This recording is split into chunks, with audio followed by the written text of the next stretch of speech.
셋, 별.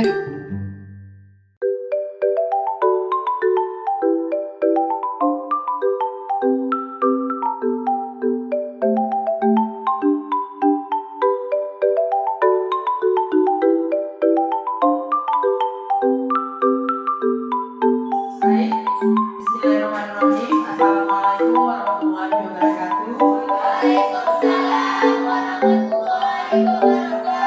Alhamdulillahirabbil alamin. Wassalatu wassalamu ala asrofil anbiya'i wal mursalin wa ala alihi washabihi ajmain. Puji syukur kita panjatkan kepada Allah Subhanahu wa taala yang pada hari ini kita diberikan kesehatan, kelapangan dengan langkah berhadir di kegiatan diseminasi aksi nyata mobilisasi titik 4 budaya positif yang mudah-mudahan bisa kita terapkan di sekolah kita ini. Salawat beriring salam kita sanjungkan kemampuan baginda Rasulullah Muhammad sallallahu alaihi wasallam yang telah membawa kita dari alam kebodohan ke alam yang penuh dengan ilmu pengetahuan. Yang saya hormati Bapak Kepala Sekolah UPTD SPM SD 1 Pasar Singkil, yang saya hormati Bapak Ibu Dewan Guru beserta staf yang telah berhadir pada hari ini.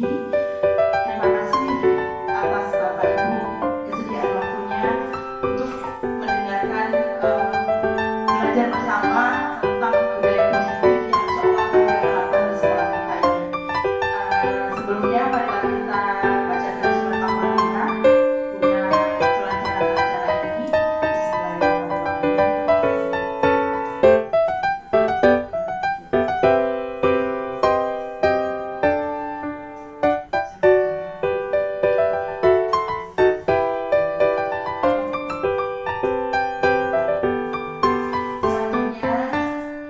Selanjutnya, sambutan dan bimbingan yang akan disampaikan oleh Bapak Kepala Sekolah UPTD SDN 1 Pasar Singkil. Kepada Bapak, kami persilakan. Bismillahirrahmanirrahim.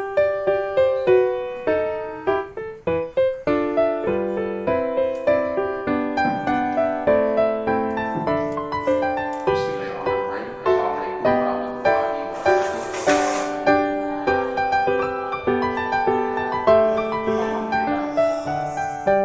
warahmatullahi wabarakatuh.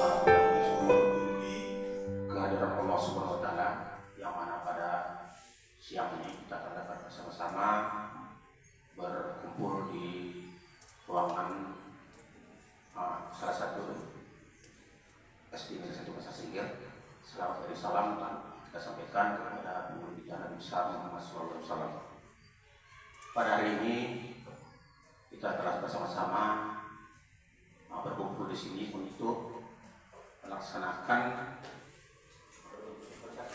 sosialisasi diseminasi aksi nyata 1.4 budaya positif yang dilaksanakan oleh salah satu atau salah seorang guru kita yang telah melaksanakan pelatihan pendidikan dan pelatihan calon guru penggerak angkatan yang ke-11 angkatan ke-10 ya maaf angkatan ke-10.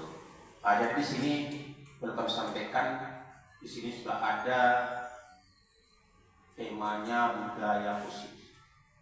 Sebenarnya yang nanti disampaikan oleh Bu Puput bisa berpengaruh, bisa kita laksanakan di sekolah kita. Karena ini menyangkut budaya. Yang perlu kami sampaikan kepada Bapak dan Ibu, yang belum bisa kita terapkan di sekolah kita ini adalah membudayakan. Kalau kata membudayakan, anak-anak itu tanpa disuruh sudah berbuat. Itu sudah membudaya kepada anak-anak kita. Tapi kalau dia belum masih disuruh, berarti belum membudaya. Jadi inilah yang bisa kita terapkan nanti di sekolah kita. Saling kita memberikan, ya, memberikan bimbingan, memberikan arahan kepada anak kita setiap hari dan jangan bosan-bosan memberikan bimbingan itu setiap hari. Bagaimana cara kita bertingkah laku, berkarakter, membuang sampah pada tempatnya, disiplin, menggunakan mematuhi tata tertib sekolah kita, itu harus kita tanamkan kepada anak kita. Nah, jadi hal-hal positif itu harus kita kita berikan kepada anak kita itu setiap hari. Jadi kalau memang ada sampah di perkarangan kelas sebelum masuk, bisa kita ingatkan, nah sampah masukkan ke kotak sampah. Kalau itu setiap hari kita berikan kepada anak kita, pasti terbiasa kepada anak kita. Inilah yang dikatakan membudaya. Tanpa disuruh, tanpa diarahkan, anak-anak kita sudah bisa berubah. Jadi kalau masih disuruh, belum membudaya. Inilah nanti mungkin budaya positif yang harus bisa kita laksanakan nanti, bisa kita peragakan di sekolah kita. Dengan adanya guru penggerak yang semacam ini, bisa termotivasi kepada kita bisa melakukan hal-hal yang positif di sekolah kita. Jadi kita di sini bukan hanya dituntut untuk mengajar, tetapi lebih banyak mendidik anak-anak kita itu ke hal-hal yang positif, memberikan setiap hari. Nah, jangan biarkan anak kita itu istilahnya hal-hal yang tidak baik itu kita biarkan. Nah, kita berikan arahan bimbingan kepada anak kita itu supaya anak-anak kita itu tidak merasa dikecewakan. Misalnya anak-anak melapor sama kita, ini sering saya lihat perhatikan. Ya, Bu, sekolah bertengkar. Oh ya, semacam itu kita tanggapi. Sebenarnya yang kita lapor itu mana? Panggil, berikan sedikit arahan. Jadi anak itu selalu nanti kita apapun yang dilakukan dilaporkan sama kita, patut kita tanggapi dengan baik. Tetapi kalau kita abaikan, udahlah bertengkar nggak ada yang saya lapor pun nggak ada yang ditanggapi oleh guru. Itu salah satu penilaian daripada anak-anak kita. Jadi berikan hal-hal yang positif kepada anak-anak kita tersebut. Jadi begitu juga yang lain. Nah, hal-hal yang menyangkut dengan budaya positif tadi di kelas pun banyak masih kita laksanakan itu. Nah, jadi inilah dengan adanya hal semacam ini nanti yang dipaparkan oleh Ukut, nanti bisa kita pelajari dan bisa kita terapkan di sekolah kita. Mudah-mudahan dengan adanya hal semacam ini, sekolah kita itu bisa membudaya hal-hal yang positif tanpa diarahkan, tanpa disuruh, anak-anak kita bisa belajar. Salah satu contoh lagi, salam. Jadi kalau masih anak disuruh salam, berarti belum membudaya. Tetapi kalau siapapun datang, anak kita itu berbondong-bondong untuk menyalami orang tamu kita, berarti di sekolah ini sudah membudaya salam. Tanpa disuruh, datang itu, gitu. Itu membudaya namanya itu. Tetapi kalau dia membiarkan berarti belum membudaya. Nah, semuanya Bapak dan Ibu, baik itu dalam hal disiplinan, sampah, dan semuanya lah yang hal positif. Nah, inilah kita biasakan supaya di sekolah kita ini bisa membudaya. Nah, jadi mungkin ini arahan saya dan mudah-mudahan ini bisa bermanfaat kepada kita semuanya Bapak dan Ibu. Ya. Jadi dengan adanya calon-calon guru penggerak yang ada di sekolah kita, ini nanti bisa kita jadikan sebagai motivasi masa ke depan dan lebih semangat lagi kepada Ibu untuk bisa meraih hal-hal yang positif semacam ini. Bisa nanti misalnya angkatan selanjutnya nanti Bapak dan Ibu terpancing, termotivasi, apalagi Bapak dan Ibu yang masih muda-muda, ya, yang masih muda-muda ini yang harus betul-betul bisa mengikutilah kegiatan-kegiatan yang baik semacam ini untuk meningkatkan karir kita, karena ini menyangkut dengan cara gaya kita mengajar dan menghadapi anak-anak di masa untuk menuju Indonesia Emas ya tahun 2045. Nah, jadi mungkin di tahun 2045 nanti dan bagaimana pula? Nah, inilah Bapak dan Ibu sekarang mempersiapkan diri untuk menghadapi ini. Kalau mungkin kami sama Pak Herman ini yang umur yang sudah apa nih mungkin nak sampai, kita minta lah sampai nanti ke sana umur kita sampai 2045, ya kan? Mungkin nggak sampai lagi, kan begitu. Bapak dan Ibu yang masih muda nih yang bisa merasakan nanti pada tahun 2045 itulah Indonesia menuju Indonesia Emas. Nah, bagaimana Indonesia Emas nanti? Nah ini nanti. Nah ini mungkin tantangan kepada Bapak dan Ibu. Nah, ini tantangan kepada Bapak dan Ibu. Makanya pada hari ini selagi masih ada darah muda, semangat untuk bisa menuntut ilmu yang lebih baik lagi. Nah, mungkin ini saja. Lebih dan kurang kami mohon maaf. Kami akhiri wabillahi taufiq wal hidayah. Assalamualaikum warahmatullahi wabarakatuh. Terima kasih kami ucapkan kepada Bapak yang telah memberikan arahan dan bimbingan. Selanjutnya mohon izin Bapak Ibu, saya ambil alih mic-nya untuk terus menyampaikan sosialisasi tentang budaya untuk positif ini.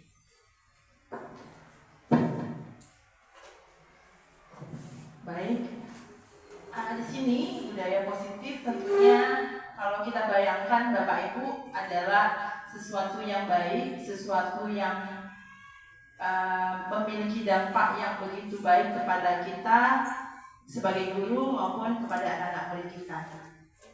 Nah, budaya positif ini adalah nilai-nilai dan kebiasaan yang di sekolah yang berpihak pada peserta didik agar mereka dapat berkembang menjadi pribadi yang kritis, penuh hormat dan bertanggung jawab. Nah, kalau kita analisa anak-anak kita sekarang, dia hanya sementara sifatnya. Coba deh Ibu bayangkan anak Ibu di kelas. Sekali kita bilang, tapi berapa menit kemudian mereka akan berbuat kembali ya Bapak Ibu ya. Karena belum ada budaya positif ini dari dalam diri dia sendiri. Masih dari eksternal. Eksternalnya kita, jangan ribut kita bilang. Sekali jadian. Tetapi beberapa menit kemudian dia akan bergerak kembali. Jadi inilah yang harus kita tanamkan kepada anak, bukan dari eksternalnya, tapi dari intrinsik, dari dalam diri anak. Nah, budaya positif ini dari banyak dari perubahan paradigma dimulai dari filosofi Ki Hajar Dewantara. Mungkin Bapak Ibu sudah belajar di PNM apa itu filosofi Ki Hajar Dewantara. Di sini saya ambil poin-poinnya. Anak bukan tabula rasa. Artinya apa? Anak bukan kertas kosong. Kalau ibu waktu TK ada dikasih sama ibu guru buku yang ada titik-titiknya. Nah, kalau kita bayangkan anak-anak kita itu seperti itu. Kita lihat memang polos, tapi dia sebenarnya ada titik-titik kompetensi yang memang harus kita gabungkan menjadi satu supaya muncul minat bakat dia. Jadi dia anak-anak itu bukan kertas kosong.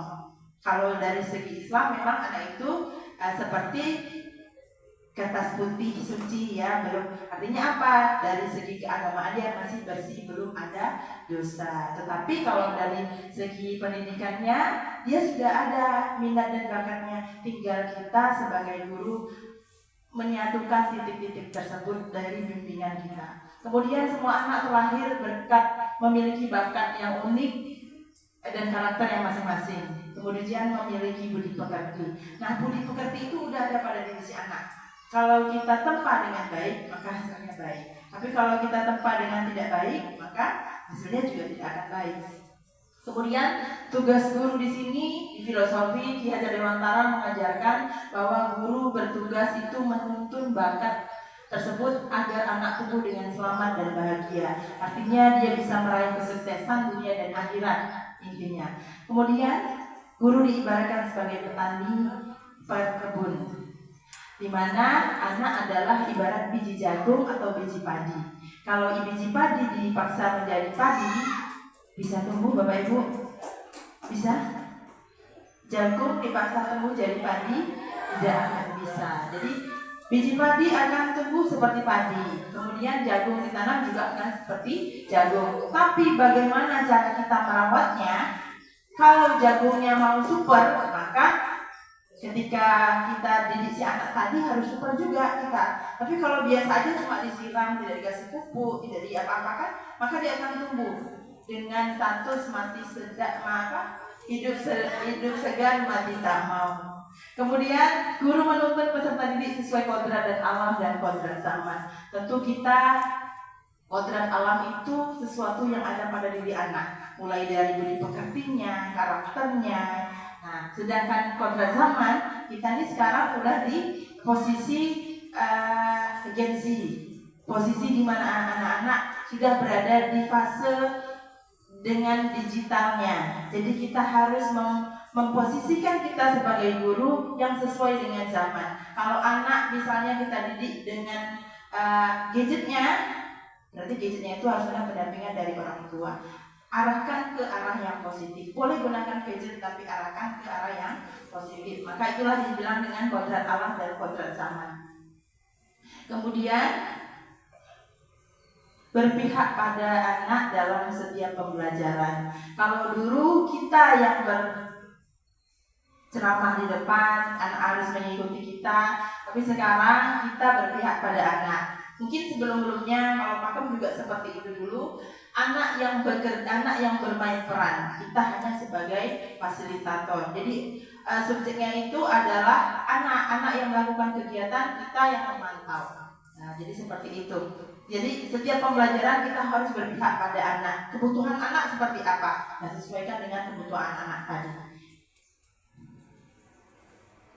Nah, disiplin positif ini juga kita lihat dari teori kontrol dari paparan Dr. William Glasser dalam kontrol teori untuk meluruskan miskonsepsi tentang kontrol.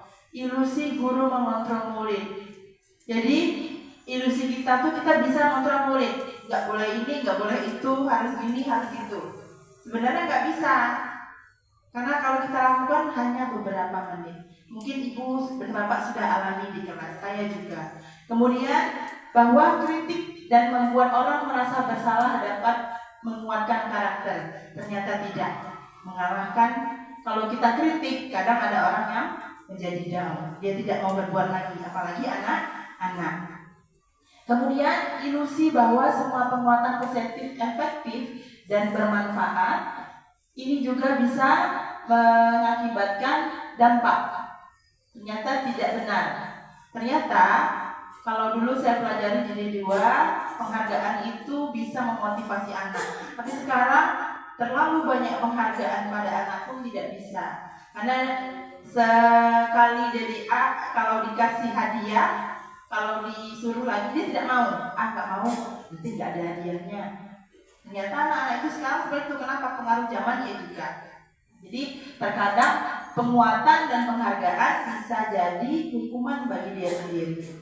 Kemudian yang terakhir bahwa orang dewasa memiliki hak untuk memaksa. Kalau kita bayangkan, kita selalu memaksa anak-anak kita harus selesaikan tugasnya. Padahal ada anak-anak yang bisa selesai tugasnya sampai tuntas, ada anak-anak yang tidak selesai tugasnya karena apa? Kompetensinya itu beda. Nah, jadi nanti kalau misalnya itu nanti ada lagi pembelajaran berdiferensiasi ya. Jadi disesuaikan dengan kebutuhan anak. Ini nanti kalau misalnya ada waktu lagi saya akan berbagi lagi. Nah, di sini pembahasannya bagaimana seseorang bisa merubah dari paradigma stimulus respon kepada pendekatan teori kontrol. Ini menurut Stephen R. Covey, bila kita ingin membuat kemajuan perlahan, sedikit-sedikit ubahlah sikap atau perilaku Anda. Artinya apa? Siapa dulu yang jadi tauladan? Tentu kita sebagai guru. Namun bila kita ingin memperbaiki cara-cara utama kita, maka kita perlu mengubah kerangka acuan kita. Hari ini seperti ini, berarti kita harus punya acuan untuk ke depannya. Ubahlah bagian Anda melihat dunia, bagaimana Anda berpikir tentang manusia. Ubahlah paradigma Anda, skema pemahaman dan kejelasan aspek-aspek tertentu tentang realita. Artinya apa? Kalau kita ingin memberikan kepada si anak, berikan contoh terbaik dulu kita kepada anak didik kita. Tingkat sampah misalnya. Ini ibu jalan, ada sampah di situ. Ibu sendiri nggak mengangkat sampah itu. Padahal ada anak-anak di situ. Tinggal bilang, nak tolong ambil sampahnya. Gampang kan bu? Apa ibu nggak tangan kotor nggak? Tangan ibu nggak kotor. Tapi karena ada anak-anak, bisa ibu sampaikan kepada anak. Jadi artinya apa? Kalau kita jadi model itu selalu ditiru ya bapak ibu. Model itu kalau dia cantik pasti ditiru. Saya pengen seperti inilah. Nah, seperti itu juga anak-anak. Kalau dilihat gurunya dengan keteladanannya yang luar biasa, ibu itu maulah ambil sampah, besok dicontohnya. Tingkat sampah itu masih tingkat sampah, ya. Apalagi tingkat-tingkat yang lain. Nah, bagaimana merubah paradigma stimulus respon dan pendekatan teori? Ini bagian dari teori kontrol. Di sini misalnya ada stimulus respon, realitasnya kebutuhan. Kebutuhan kita sama. Ternyata untuk teori kontrol, realitanya kebutuhan kita beda-beda. Nggak ada yang sama. Begitu juga anak. Hari ini si ini butuhnya misalnya moodnya si A karena tadi nggak enak pergi ke sekolah, dia masih butuh ketenangan dari bu guru. Makanya kadang ke sekolah dia temperamen. Kadang ada anak-anak yang nggak siap belajar kan Bu. Kemudian semua orang melihat hal yang sama. Kita melihat orang sama. Padahal setiap orang memiliki gambaran orang yang berbeda-beda, gak sama. Kemudian kita mencoba mengubah orang agar berpandangan sama dengan kita, gak bisa. Kita juga gak bisa nyamain semua. Pak Herman dengan Bu Fitri gak bisa sama, beda jauh ya Bapak ya. Kemudian perilaku buruk dilihat dengan suatu kesalahan. Semua perilaku memiliki tujuan. Ada kadang kita berperilaku buruk, mungkin sudah jengkel kali kita berperilaku buruk. Nah, tapi tidak keluar jalur dari yang semestinya. Jadi kemudian orang lain bisa mengontrol saya, ternyata hanya Anda yang bisa mengontrol itu. Kalau Ibu Fitri marah bisa nggak dikontrol sama orang lain? Nggak bisa, karena kita sendiri yang mengontrol diri kita sendiri.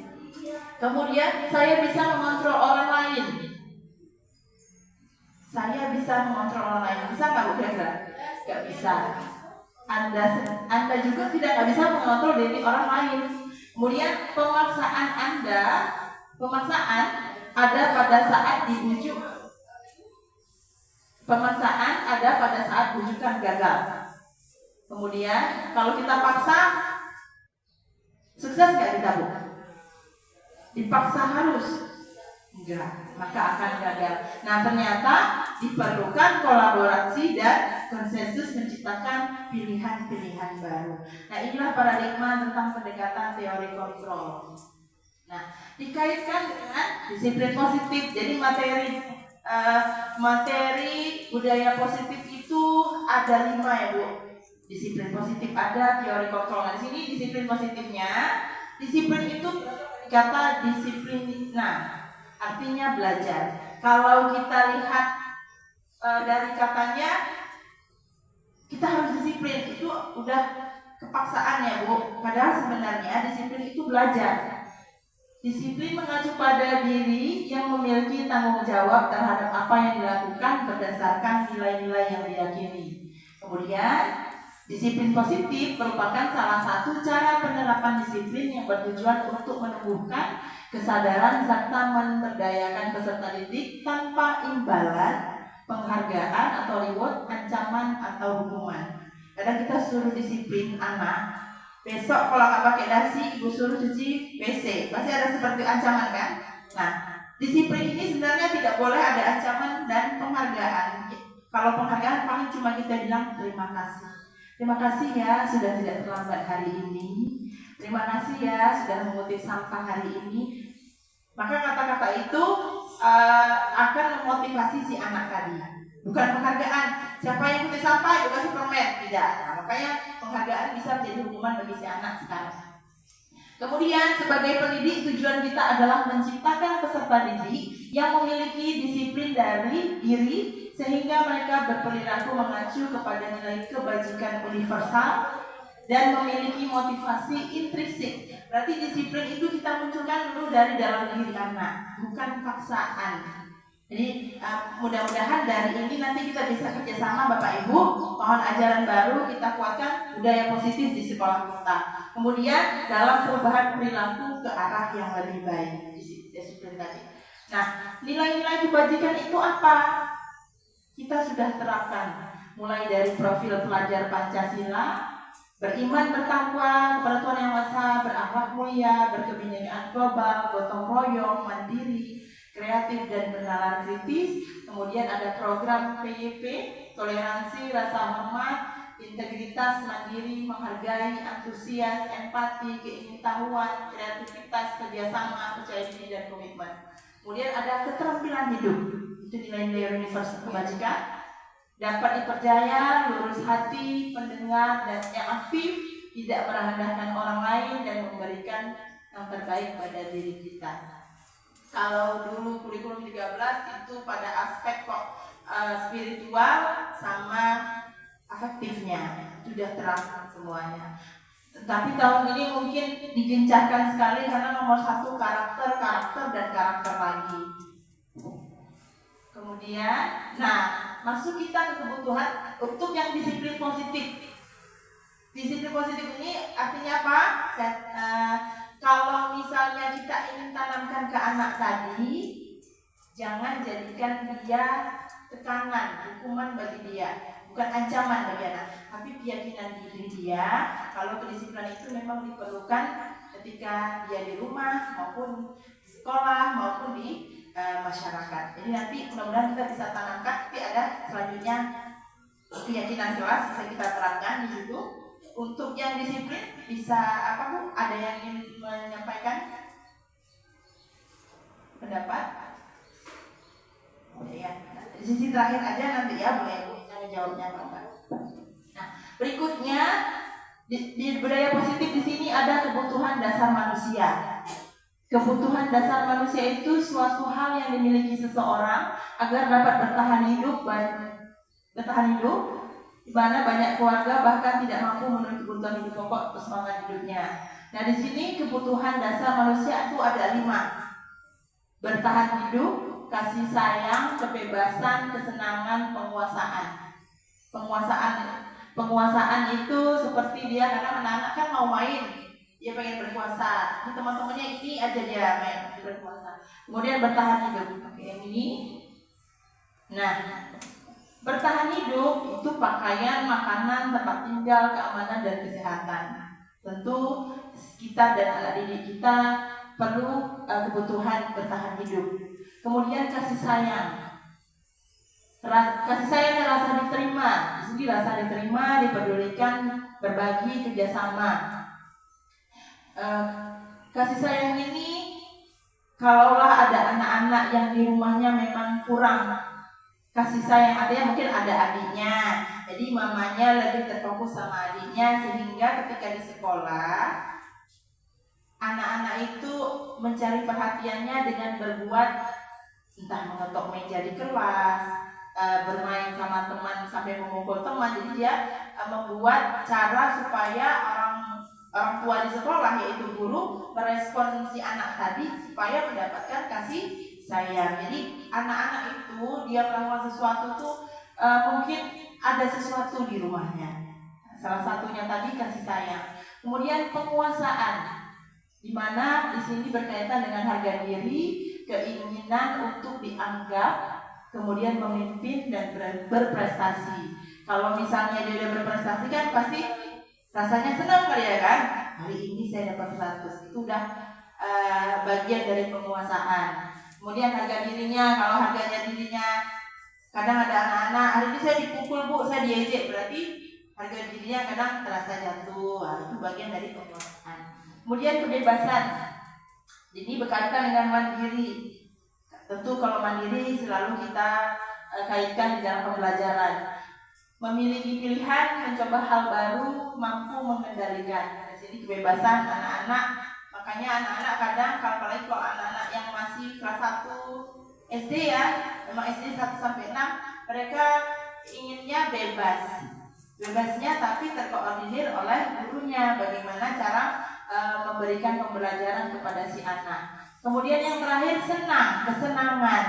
Kalau anaknya belajarnya senang, tentu belajarnya akan bermanfaat bagi dia. Di sini seperti bermain, humor, antusiasme, dan tertawa. Kadang kalau kita di kelas mungkin bisa boleh untuk kita dinaikkan, boleh juga diturunkan sedikit supaya ketika belajar sedikit menyenangkan karena bermakna bagi si anak.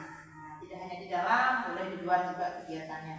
Nah, ini adalah 5 kebutuhan dasar manusia yang juga termasuk bagian dari budaya positif. Jadi kelima hal ini tentunya kita penuhi kepada anak didik kita. Kalau bertahan hidup sudah pasti orang tuanya yang memenuhi. Kasih sayang bagian dari orang tua dan kita juga sebagai guru.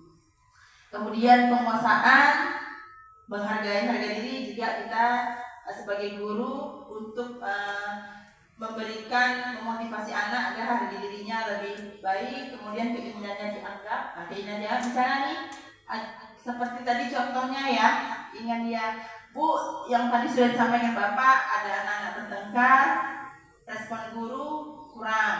Nah, jadi dia ingin sebenarnya diakui. Dari apa yang Bu tadi ada yang berantem. Oke, kalau misalnya dibilang iya nanti Ibu ke sana ya, jangan lupa tindak lanjuti. Oke. Kemudian terakhir kesenangan, jangan lupa dalam pembelajaran menyenangkan bagi si anak tadi. Kemudian di sini untuk budaya positif itu ada namanya hukuman, konsekuensi dan restitusi. Kalau hukuman itu tidak terencana atau tiba-tiba. Murid tidak tahu apa yang akan terjadi, tidak dilibatkan.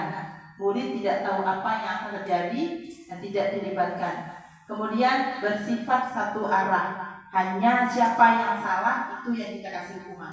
Kemudian berupa hukuman fisik atau psikis. Hukumannya fisik. Kadang kalau sekarang kita nggak boleh lagi mukul anak karena udah ada undang-undang perlindungan anak, mungkin dari verbal. Hukuman yang didapat dari verbal. Saya juga kadang dulu suka pakai verbal yang untuk anak. Mudah-mudahan setelah mengikuti guru penggerak ini sedikit berubah dan menjadi lebih baik lagi. Kemudian ada psikis, jiwa. Terus jiwa tadi, kalau kita berkata yang negatif, maka psikis dia tidak akan baik. Bisa tidak percaya diri lagi, bisa minder atau dan lainnya. Kemudian konsekuensi. Nah, konsekuensi ini terencana, kemudian disepakati sesuai peraturan. Murid tetap berbuat, tetapi dia tidak nyaman. Itu seperti misalnya, pernah nggak ibu buat peraturan siapa yang main di dalam kelas nanti denda 1.000? Ada nggak? Ada ya. Itu kan konsekuensi sebenarnya.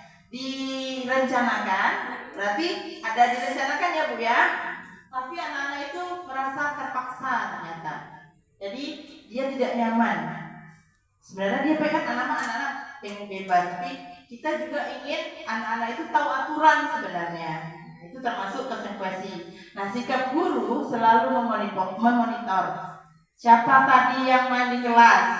Nah, pasti kalau sudah siap istirahat, ibu tanya siapa yang main di kelas, siapa yang tidak piket juga. Itu masuk ke konsekuensi. Kayak piket, kadang ada yang lari nggak Bu? Ada kan? Nah, itu karena dia dibuat tidak nyaman, bukan dari diri dia sendiri. Kemudian restitusi. Restitusi proses menciptakan kondisi bagi murid untuk memperbaiki kesalahan.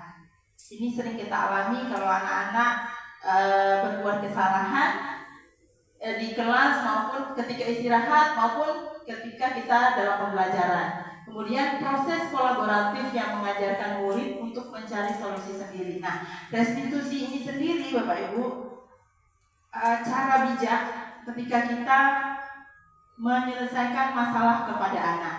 Nanti ada segitiga restitusi yang memang akan saya sampaikan bagaimana sebenarnya kita menyelesaikan masalah. Masalah itu akan kita selesaikan dari anak sendiri, bukan dari kita. Kalau sekarang, kondisi sekarang, nanti ada perubahan, kita menyelesaikan permasalahan, langsung kita itu, kenapa kamu pukul dia? Apa alasan kamu pukul dia? Ya kan? Langsung kita bilang, besok kau usah lagi main sama ini, besok kau usah ini, besok kau usah itu. Pasti seperti itu. Nah, nanti restitusi, dia adalah menciptakan kondisi anak sendiri yang menemukan kesalahan. Anak menemukan sendiri kesalahan, dia yang menyadari, dia yang menentukan solusi selanjutnya. Oke. Untuk hukuman, konsekuensi dan restitusi. Kemudian ada posisi kontrol guru. Nah, disinilah kita sebagai guru yang pertama ada penghukum. Penghukum sudah pasti kita memberi hukuman pada anak. Kemudian ada pembuat merasa bersalah. Kemudian ada pemantau, ada teman, ada manajer. Kira-kira yang paling bagus yang mana Bu? Manajer, ya.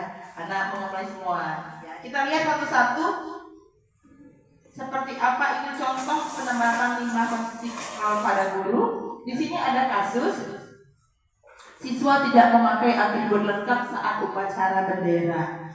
Nah, posisi penghukum dia kalau ada tidak ada yang langgar, Penghukum langsung bilang hormat pada bendera selama 1 jam.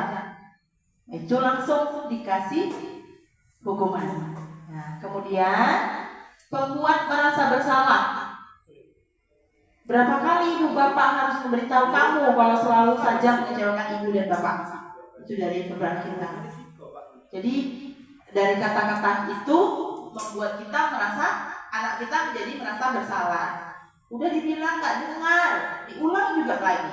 Berarti kita menyalahkan langsung si anak. Ini posisi penghukum sama pembuat merasa bersalah ya Bapak Ibu. Kemudian teman. Kalau teman pasti bahasanya seperti teman. Ayo dong ikuti aturan sekolah, tolong bantu ibu atau bapak ya sekali ini. Buat ya sudah tidak apa-apa, lain kali jangan sampai berbuat seperti ini lagi. Nah, kalau posisi penghukum yang tadi memang dilaksanakan hukumannya. Akibatnya besok dibuat lagi.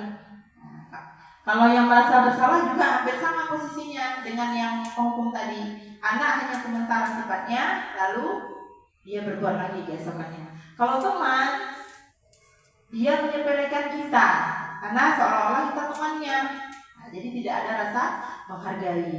Nah, untuk pemantau di sini kamu sudah melanggar peraturan sekolah. Kamu tahu konsekuensinya. Setelah upacara, kamu beli atributnya di koperasi dan jangan diulangi lagi.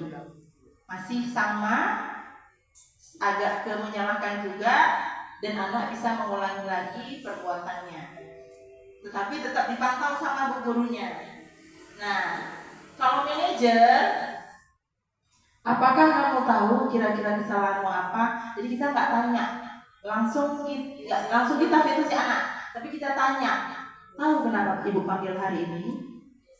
Dia sendiri yang temukan. Nah, kenapa? Karena dia diberikan kesempatan untuk berpendapat. Kalau langsung kita tata, dia akan diam, dia tidak bukan. Memang iya ternyata bu. Kalau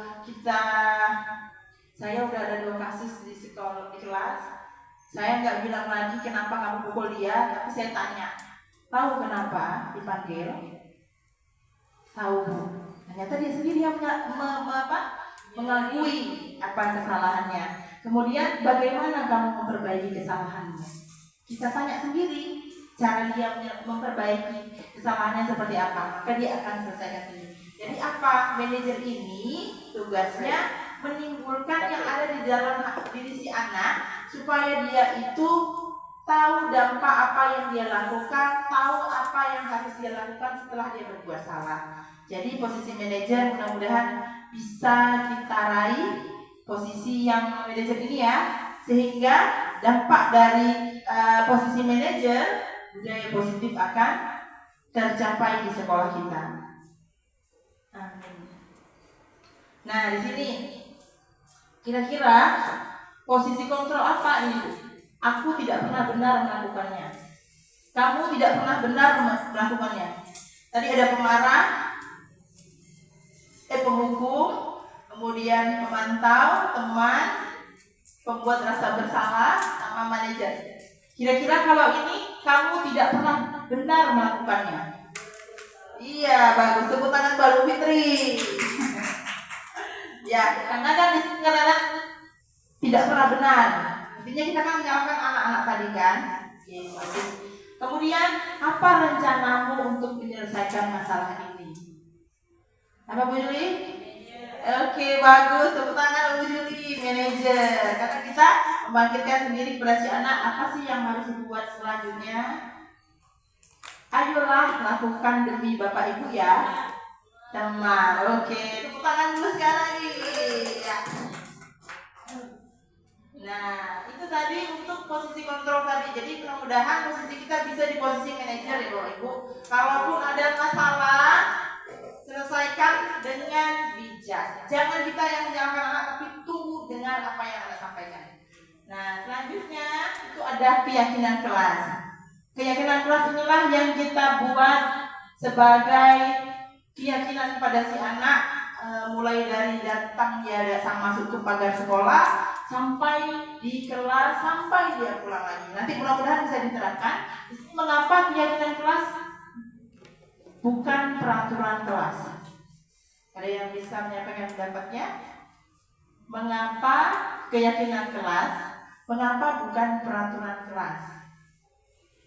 Keyakinan kelas. Ada Bapak Ibu?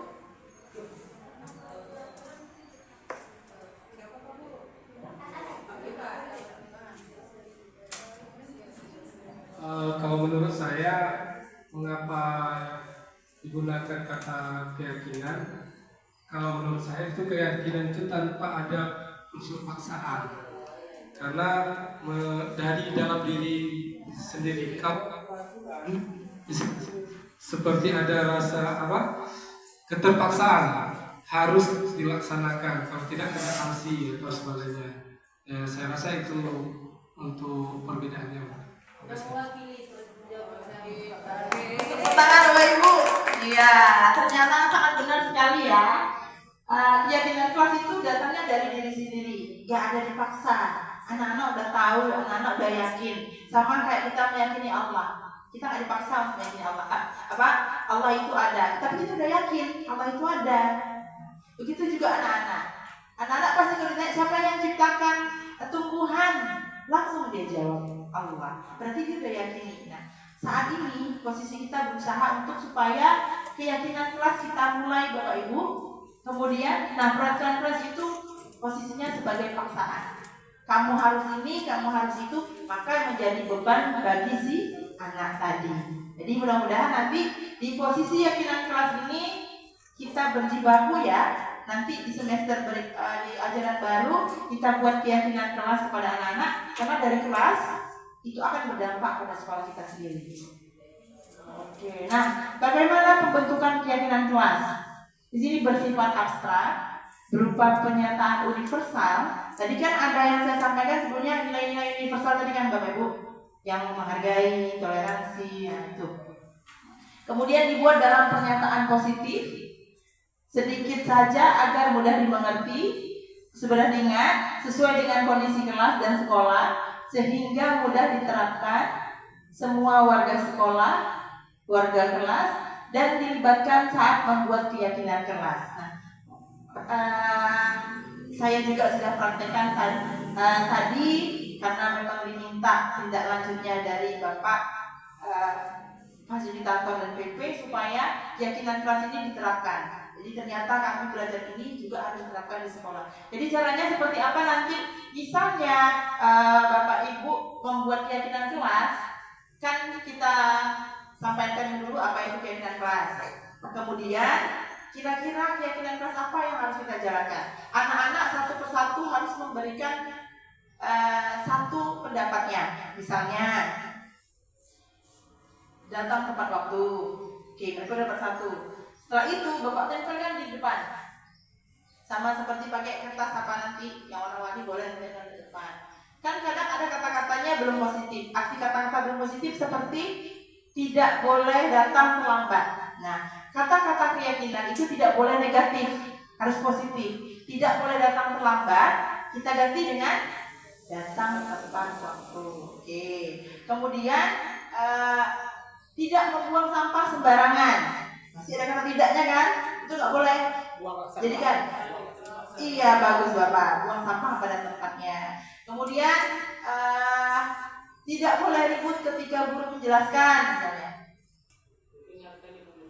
Iya, bagus. Mendengarkan atau menghormati guru yang sedang mengajar. Jadi ada nilai-nilai di dalamnya. Setelah Bapak Ibu menyampaikan kepada si anak-anak tadi, ya, anak-anak kan tadi udah diberikan kertas, tempelkan ke depan sini.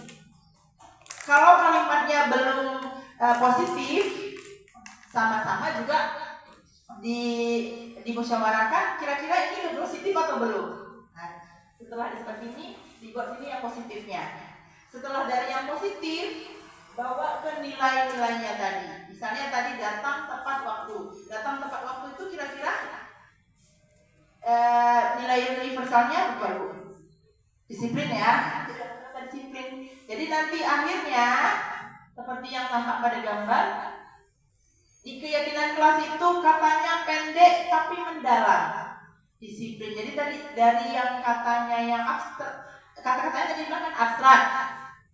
Jadi dari katanya yang abstrak, anak-anak bisa meyakini bahwa disiplin itu berarti harus datang tepat waktu, memakai atribut sekolah dengan baik dan semuanya. Jadi prosesnya nanti bisa dilaksanakan Bapak Ibu awalnya nanti dengan anak-anak memberikan pendapatnya masing-masing, dan akhirnya Bapak Ibu menetapkan bahwa keyakinan ini harus kita laksanakan di sekolah sampai jam berakhir, dan kalaupun bisa diterapkan di rumah dan di masyarakat. Itu untuk keyakinan kelas. Nah, di sini tadi segitiga restitusi yang pada bagian hukuman, konsekuensi dan restitusi ya Bapak Ibu. Nah, bagaimana pelaksanaannya? Segitiga restitusi ini suatu proses dialog yang dijalankan oleh guru agar menghasilkan murid yang mandiri dan tanggung jawab. Tujuan akhir kita sebenarnya supaya anak itu mandiri, kemudian tanggung jawab dari apa yang diperbuatkan. Di sini yang pertama, kegiatan yang dilakukan itu menstabilkan identitas. Biasanya kita tanya, tahu ibu suruh datang kemari? Enggak Bu. Coba ceritakan apa yang terjadi tadi di kelas. Jadi dia sendiri yang menceritakan. Itu untuk fase menstabilkan identitas. Kita hanya menanya dengan kata-kata yang positif, menstimulus supaya apa yang dikeluarkan oleh si anak itu apa yang sudah dia lakukan. Nah, kenapa kamu bisa lakukan, Nak? Kira-kira itu baik atau tidak, Nak? Dia sendiri yang jawab, Bu. Bukan kita langsung bilang itu perbuatan nggak bagus, itu nggak baik. Dia sendiri yang menemukan. Kemudian validasi tindakan yang salah tadi. Seperti saya bilang tadi, kira-kira kalau kamu tak cubit teman, sakit nggak? Dia sendiri jawab sakit, Bu. Kalau kamu dicubit, nangis nggak? Nangis. Jadi dia tahu dampak dia sendiri. Itu validasi salah. Tindakan yang salah. Yang terakhir, menanyakan keyakinan kelas. Nah, tadi nanti kalau dia keyakinan kelas boleh ditambah menghargai sesama teman dan misalkan Pak di masjid Bapak Ibu. Nah, keyakinan kelas ini, kenapa ada keyakinan kelas? Karena kita di sekolah sudah menerapkan keyakinan kelas. Jadi yang terlebih dahulu nanti kita lakukan di semester awal, kita buat dulu keyakinan kelasnya. Setelah Bapak Ibu menentukan kepala sekolah, itu sekalian kan kita buat keyakinan kelas ya. Nah, jadi kalau keyakinan kelas itu kan dari dalam diri kita harus kita yakini. Nanti ditempel Pak, Bapak Ibu di sini. Jadi setiap dialog, ini terbaca sama dia apa yang dilakukan. Jadi kalau misalnya terakhir menanyakan keyakinan, kira-kira kalau kamu menyubit teman, kamu mengejek nama teman, itu melanggar keyakinan kelas tidak? Dia jawab sendiri, melanggar, Bu. Keyakinan yang mana? Menghormati dan menghargai teman, Bu. Dia sendiri yang mengakui, karena dia sudah punya keyakinan kelas tadi. Kalau keyakinan kelasnya tidak dilaksanakan, ini nggak bisa dilakukan, Bu. Karena di kelas, Bu, pun nggak ada diajarinnya saya, Bu. Nah, belumnya ada kami keyakinan kelas, Bu. Tidak salah anak menjawab. Nanti saya mohon izin Bapak ya, Bapak Ibu, kalau bisa ketika memilih ketua kelas sudah bisa dibuat keyakinan kelas yang dampaknya untuk kelas kita dan sekolah kita. Jangan lupa dimasukkan memakai sepatu ketika istirahat, datang tepat waktu, kemudian memakai atribut sekolah lengkap dengan lengkap. Insya Allah kita bisa bersama, kita bisa bersatu. Bapak Ibu pasti termotivasi. Kenapa sih Bapak Ibu yang kemarin datang berbondong-bondong tidak sampai 1 jam sudah penuh? Karena apa? Karena kita jadi pusat modelnya. Kalau kita tidak bisa memberikan yang terbaik, ya kan? Bagaimana nanti dipandang sama orang tua? Kita ingin sekolah ini tampaknya sudah bagus, gedungnya bagus sekali. Kita juga ingin anak-anaknya bermutu, berkarakter, Dimulai dari model yang ada jalan. Model-model itulah kita. Kita udah cantik, udah glowing, juga memiliki karakter yang baik juga.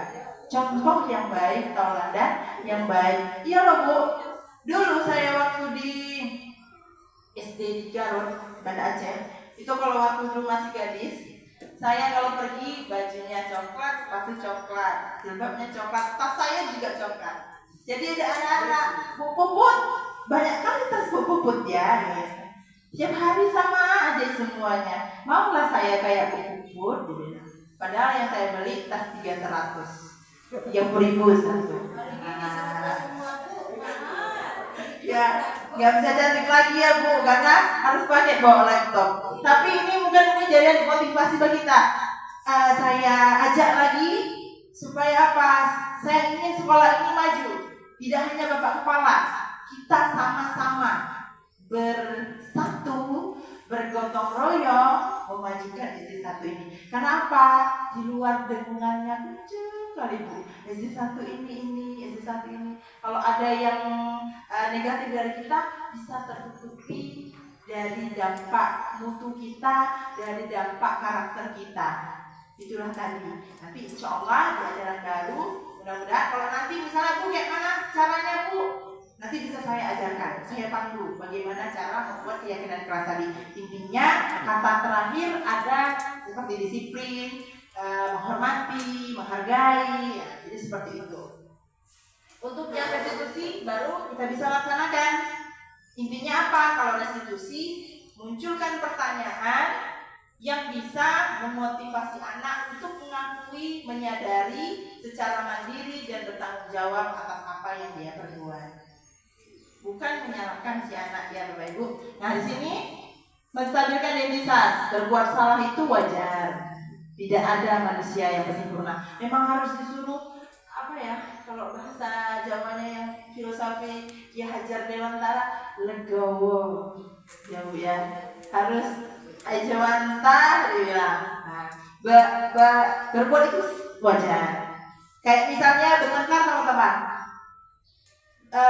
Berbuat salah itu wajar. Nah, ibu juga pernah bertengkar sama kawan. Tapi, kita sambung. Kita bilang seperti itu, artinya supaya tidak menyalahkan si anak tadi. Kemudian bisa kata-katanya, ibu bapak juga pernah melakukan itu.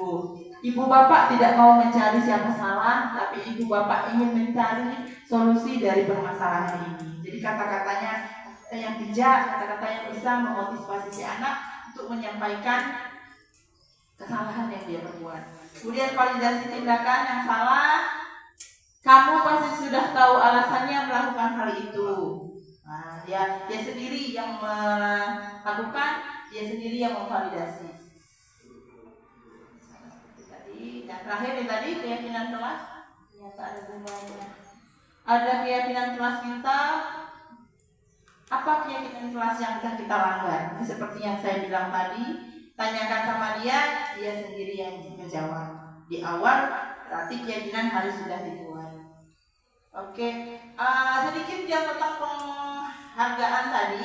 Kalau hukuman sudah pasti kita memberikan hukuman pada si anak. Untuk penghargaan, ternyata tidak semua penghargaan menjadi motivasi anak.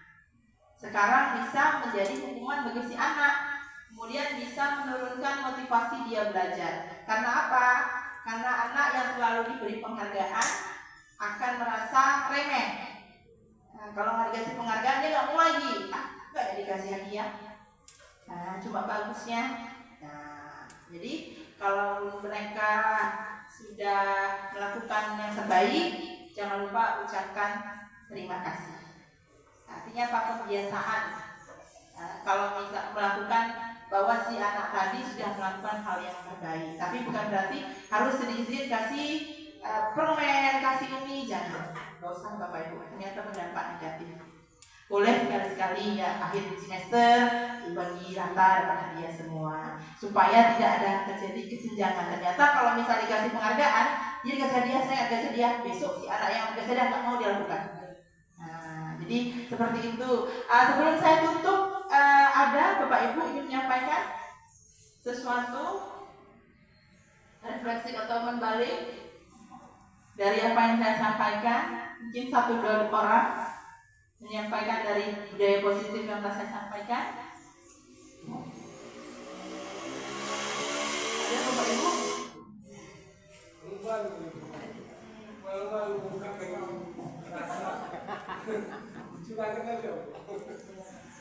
Baik, assalamualaikum warahmatullahi wabarakatuh.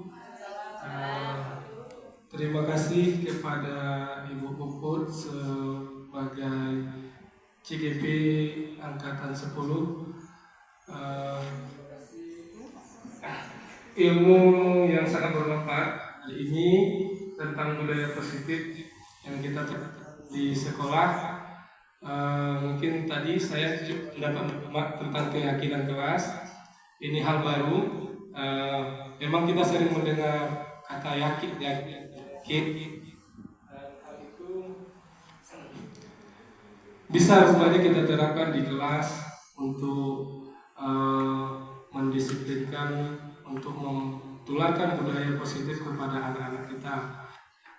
Ini sangat bagus karena selama ini kita hanya berpatokan tentang peraturan itu yang harus dilaksanakan oleh siswa sehingga menjadi sebuah beban kepada siswa tersebut. Dan kita lihat pengalaman kita, mungkin bukan di kelas saya saja. Ketika daftar piket sudah kita tempel, namun ada juga yang kabur karena dia menganggap apa yang kita tulis, apa yang kita sepakati peraturan itu sebagai sesuatu yang berat bagi dia. Apalagi kalau Pak Roni sudah bilang si Akrom jemput, dia sudah gelisah, kabur tunggang-langgang, ditinggalkannya tugasnya. Jadi tidak ada rasa tanggung jawab untuk melaksanakan kedisiplinan tadi. Padahal kita untuk mendidik di situ, bukan untuk memaksa. Nah, jadi saya rasa untuk mengubah kata dari peraturan untuk keyakinan dan menerapkan hal-hal yang sudah Ibu sampaikan tadi, saya rasa itu sangat berpengaruh nantinya kepada siswa agar merubah mindsetnya selama ini yang selama ini terasa terbeban. Mungkin nanti dengan keyakinan kelas, insya Allah dengan sendirinya siswa itu akan berubah dan meyakini mana tanggung jawab, mana yang harus dikerjakan, dan yang mana harus dipatuhi gitu. Terima kasih. Assalamualaikum warahmatullahi wabarakatuh.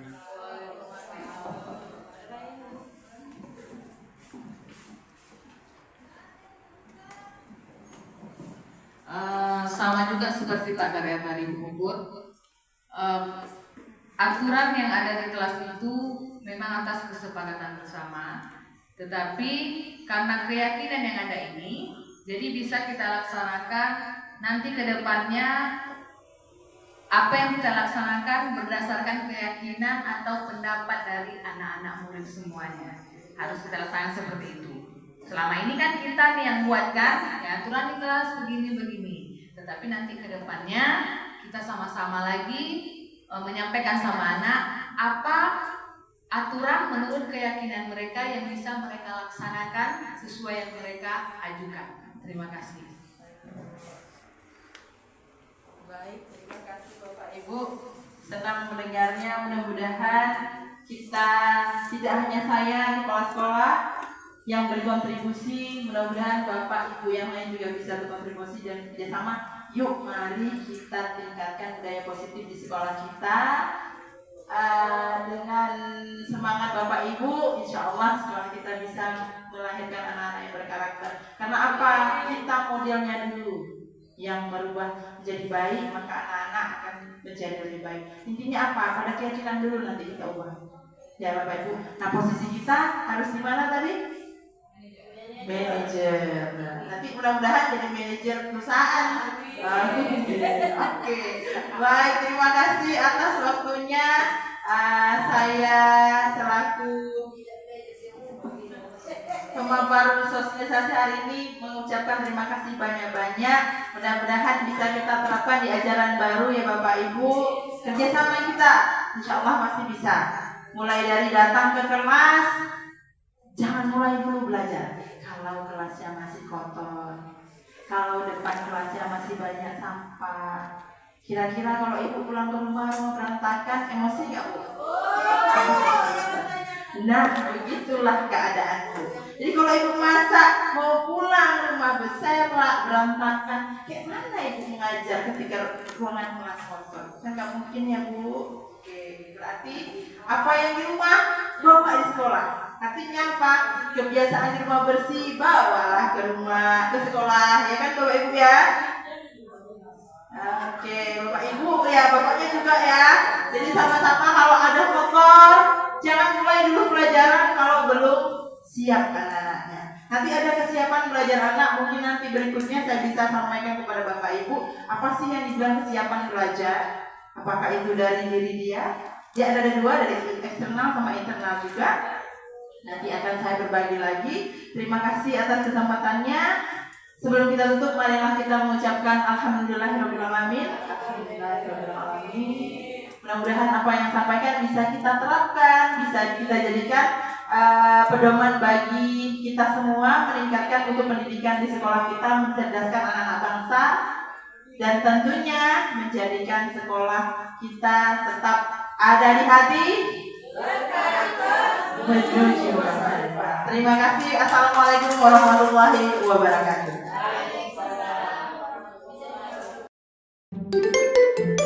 셋, 별. Assalamualaikum warahmatullahi wabarakatuh.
buang sampah ke dalam tong sampah. Nampak di dalam sampah, ambil, masukkan ke tong sampah. Nampak di teras ada sampah, ambil, masukkan ke dalam tong sampah. Itu berarti nilai nilai kelas kita sudah tertanam pada diri kita, ya. Dan yang terakhir, kerajinan. Rajin belajar, rajin membantu orang tua, rajin beribadah.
셋별